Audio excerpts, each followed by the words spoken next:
Questa è la notizia ufficiale che posso annunciare oggi. È per noi un onore avere il Presidente e soprattutto la testimonianza della vicinanza alle comunità del Vajont da parte dello Stato, che è il responsabile principale di questa tragedia. Sarà il momento istituzionale forse più toccante perché si svilupperà sia nel cimitero di Fortonia che nell'area della diga.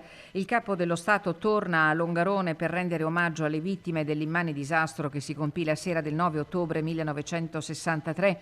È il 60° anniversario, quello che universalmente sarà commemorato per onorare le quasi 2000 vittime fra Longarone e Ertocasso. E il calendario degli eventi è fittissimo, con un unico fil rouge. Cercare di lanciare un messaggio affinché i giovani possano prendere il testimone della memoria, una memoria che deve essere viva, collettiva e che deve soprattutto raccogliere in sé i significati e i valori che questa tragedia ha portato, soprattutto nel non commettere più gli errori che sono stati fatti e cercando soprattutto di lanciare quei messaggi legati alla prevenzione del territorio che penso siano indispensabili e fondamentali nel legame con il Vajont. E poi la gratitudine verso chi aiutò quei territori a ripartire con gesti concreti. Fra gli eventi istituzionali si segnala la seduta straordinaria del Consiglio regionale del Veneto il 4 ottobre alle 15 nella sala consiliare di Longarone, il 9 ottobre alle 14:30 al Centro Culturale Parri il Dipartimento Nazionale della Protezione Civile inaugurerà a Longarone la Settimana Nazionale della Protezione Civile.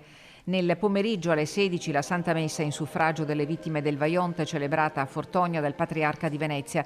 Alla sera alle 20:30 in contemporanea in 136 teatri italiani andrà in scena Vajonts, rielaborazione dell'orazione civile di Marco Paolini, a cui hanno aderito attori di fama nazionale e internazionale. Il culmine alle 22:39 con il rintocco della campana della chiesa di Longarone.